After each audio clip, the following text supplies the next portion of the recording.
নমস্কার সবাইকে। এপ্রিল মাস আসতে না আসতেই ব্যাংকের ব্রাঞ্চে আপনারা সবাই 15GH ফর্মটা জমা দেওয়ার জন্য লাইন লাগান। তো আজকে এই 15GH ফর্ম সম্বন্ধে কিছু ইনফরমেশন দেব এবং কি কি চেঞ্জেস এসছে। প্রথমত, এই ফিনান্সিয়াল ইয়ার থেকে 15GH ফর্মটি উঠে গেছে, তার বদলে ইউনিফাইড একটি ফর্ম এসছে যেটার নাম ফর্ম 121। আগে যেমন 15G যাদের 60 বছরের কম বয়স ছিল তারা 15G দিত, এবং যাদের 60 বছরের বেশি বয়স ছিল তারা 15H দিত। এখন দুজনকেই একটাই ফর্ম আছে, সেটা হচ্ছে ফর্ম 121, এবং সব ব্যাংকের জন্য ফর্মটার স্ট্রাকচারটা একই রকম। এই ফর্মটা আপনারা ব্যাংক ব্রাঞ্চে তো পাবেনই, প্লাস আপনারা চাইলে incometax.gov.in এই ওয়েবসাইটটাতেও ডাউনলোড সেকশনে গিয়ে ফর্মটা ডাউনলোড করে তার প্রিন্ট আউট বার করতে পারেন। তো কি কি চেঞ্জেস এসছে, প্রথমত ফর্ম 121টা ফর্মটা আপনারা কিভাবে ভরবেন সেটার ব্যাপারে আমি বলবো। তার আগে একটু বেসিক কনসেপ্টটা বলে দিই যে এই ফর্ম 121 বা আগে যেটা 15GH ছিল, এটা কি জন্য দেয়া হয় সেই জিনিসটা অনেকের কাছে ক্লিয়ার থাকে না। প্রথমত, কাদের দেওয়ার দরকার নেই সেই পোর্শন, সেই সেগমেন্টটাকে বলি।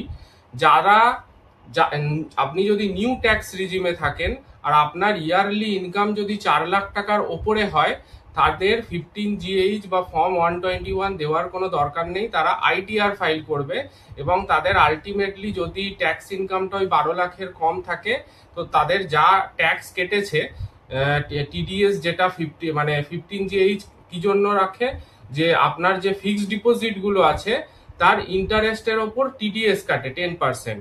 তো সেই 10% যেটা TDS কাটবে, তা আপনি ITR রিটার্ন ফাইল করলে সেই 10% রিবেট পেয়ে যাবেন। তো ইউনিফাইড ট্যাক্স নিউ সিস্টেমে ট্যাক্সের যেটা নিউ রিজিম, সেখানে 4 লাখ টাকার ওপরে যদি আপনার বাৎসরিক ইনকাম হয়, তাহলে 15GH বা ফর্ম 121 দেওয়ার দরকার নেই। এবং আপনি যদি ওল্ড ট্যাক্স রিজিমে থাকেন, সেটা নন সিনিয়র সিটিজেনদের জন্য 2.5 লাখ টাকা এবং সিনিয়র সিটিজেনদের জন্য 3 লাখ টাকা।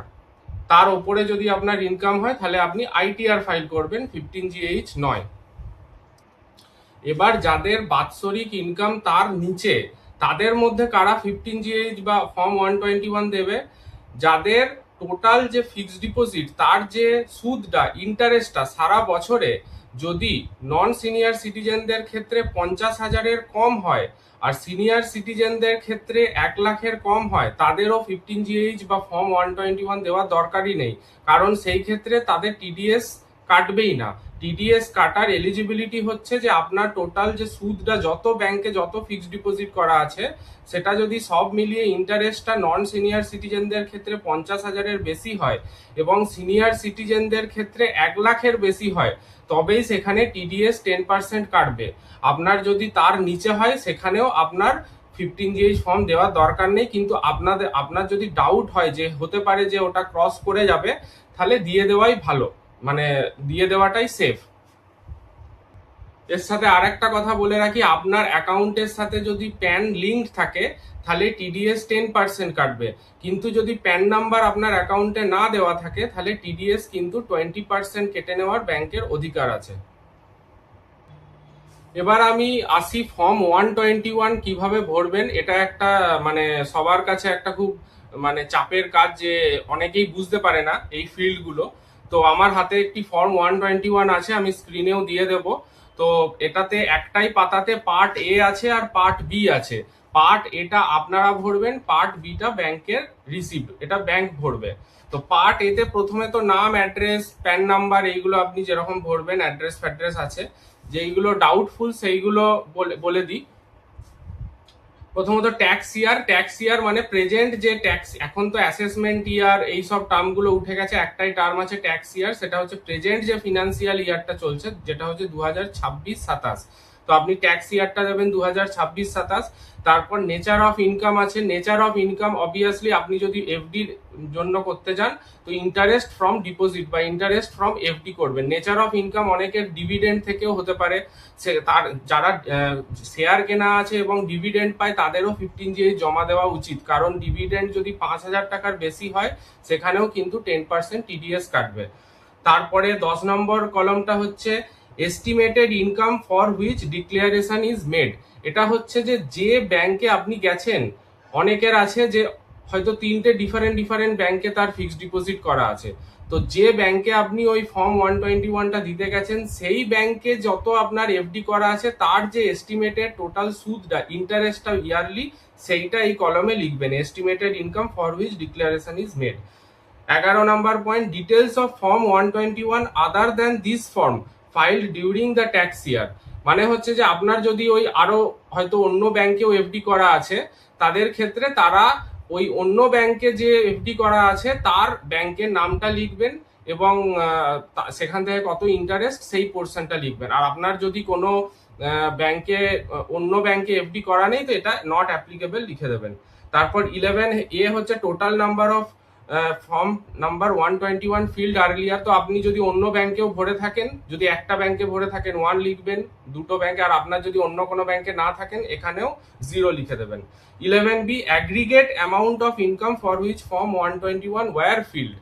এইটাতে আপনি ওই আদার্স ব্যাংকে যত ইন্টারেস্ট আপনি আর্ন করছেন প্লাস যে ব্যাংকে দিতে গেছেন সেখানে যত ইন্টারেস্ট আর্ন করছেন সেই দুটো যোগ করে ওই যোগফলটা এখানে লিখবেন। এখানেও দেখবেন লেখা আছে যে কলাম 10 প্লাস কলাম 11B, মানে 10 যেটা আগে এস্টিমেটেড ইনকাম বললাম আর 11B আদার্স ব্যাংক থেকে যে ইন্টারেস্টটা পাচ্ছেন দুটো যোগ করে এই কলাম 12 নাম্বার কলামে লিখবেন।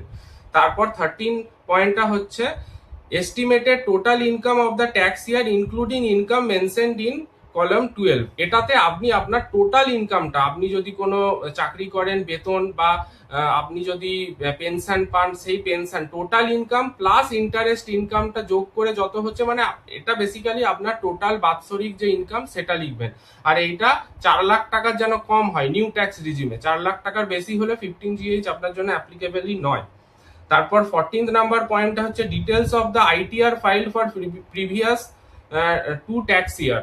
মানে ধরুন আপনি আগের বছর ট্যাক্সেবল ইনকামের মধ্যে ছিলেন, এই বছরে আপনার ইনকাম 4 লাখের কমে গেছে, তো আপনি সেই ক্ষেত্রে আগের বছর যে আইটিআরটা ফাইল করেছিলেন তার আইটিআর এর অ্যাকনলেজমেন্ট নাম্বার, যেটা একটা 15 ডিজিটের অ্যাকনলেজমেন্ট নাম্বার হয়, যারা আইটিআর ফাইল করে তারা জানে, সেই অ্যাকনলেজমেন্ট নাম্বারটা লিখে দেবেন। এটা গেল ফর্ম 121। আর এতে সেরকম কিছু বাকি সই টই করে আপনি দিয়ে দেবেন। আর এটা জমা দেওয়ার পর ব্যাংক আপনাকে একটা 26 ক্যারেক্টারের ইউআইএন ইউনিফাইড আইডেন্টিফিকেশন নাম্বার সেইটা দেবে। এই ইউআইএন নাম্বারটাতে দেখবেন আপনার ট্যাক্স ইয়ারটা প্রথমে তো একটা ডি বা জি দিয়ে শুরু হবে অ্যালফাবেট দিয়ে, তারপর একটা 10 নাম্বারের সিরিয়াল নাম্বার থাকবে, তারপর ফিনান্সিয়াল ইয়ারটা লেখা থাকবে যেটা হচ্ছে 202627, তারপর ওই ব্যাংকের একটা ট্যান নাম্বার হয়, সেই ট্যান নাম্বারটা ওই স্পেসিফিক ব্যাংকের এমইউএম এই টাইপের একটা কিছু দিয়ে ট্যান নাম্বারটা টোটাল 26টা ক্যারেক্টারের ইউআইএন নাম্বারটা আপনাকে ব্যাংক দেবে। এটা হচ্ছে আপনার রেফারেন্স নাম্বার, আর এই নাম্বারটা দিয়েই ইনকাম ট্যাক্স ডিপার্টমেন্ট আপনার টোটাল ওই ট্যাক্সেবল আপনি ট্যাক্সে পড়েন কিনা সেটাকে ট্র্যাক করবে। এটা আপনার অ্যানুয়াল ইনফরমেশন শিটে এই নাম্বারটা মেনশন থাকবে। এবার সব শেষে আর একটা খুব ভাইটাল ইনফরমেশন বলে রাখি, আপনাদের যদি স্টেট ব্যাংকে অ্যাকাউন্ট থাকে তাহলে আপনাদের এত ঝুঁকি ঝামেলার করার কোনো দরকারই নেই, ফর্ম টর্ম ফিল আপ করার দরকারই নেই। সিম্পল হোয়াটসঅ্যাপ ব্যাংকিং শুরু করেছে স্টেট ব্যাংক, সেখানে আপনারা খুব সহজে 15GH জমা দিতে পারবেন। হোয়াটসঅ্যাপে 9022690226 90-226 এই নাম্বারটাতে এই চাই হাই লিখে পাঠাবেন। তারপর আপনার অ্যাকাউন্ট নাম্বারের সেভিংস অ্যাকাউন্টের শেষের 4টে সংখ্যা দেবেন, একটা ওটিপি আসবে, আপনি হোয়াটসঅ্যাপ ব্যাংকিং এর জন্য রেজিস্টার্ড হয়ে যাবেন। সেখানে হোয়াটসঅ্যাপ ব্যাংকিং এ অনেক ফিচার আছে, আপনি আপনার account statement, balance, chequebook apply, ATM, অনেক কিছু ফেসিলিটি আছে। সেখানে 15GHটা পাবেন, দেখবেন ব্যাংকিং সার্ভিসেস বলে একটা অপশন আছে, ব্যাংকিং সার্ভিসে যাবেন, সেখানে 15GH ফর্ম সিলেক্ট করবেন, সেখানে আপনাকে প্রথমে জিজ্ঞেস করবে ট্যাক্স রিজিম আপনি কি ওল্ড না নিউ, সেটা সিলেক্ট করবেন, ফিনান্সিয়াল ইয়ারটা সিলেক্ট করবেন, আর সেখানে এইটাও ভরতে হবে যে আপনার ওই যে টোটাল ইনকাম যেটা 4 লাখ টাকার কম সেইটা সিলেক্ট করবেন, আর এস্টিমেটেড ওই ব্যাংকে কত আনুমানিক ইন্টারেস্ট হচ্ছে এফডি থেকে সেই অ্যামাউন্টটাও ওখানে লিখবেন।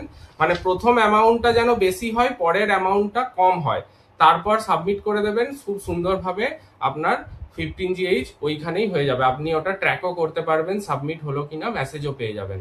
তো এই ইনফরমেশনগুলো আপনার যদি কাজে লাগে তো প্লিজ আমার চ্যানেলটাকে লাইক এবং সাবস্ক্রাইব করবেন, এবং আরো কোনো যদি এই রিলেটেড ইনফরমেশন লাগে তো কমেন্ট সেকশনে অবশ্যই আমাকে জিজ্ঞেস করবেন। ধন্যবাদ।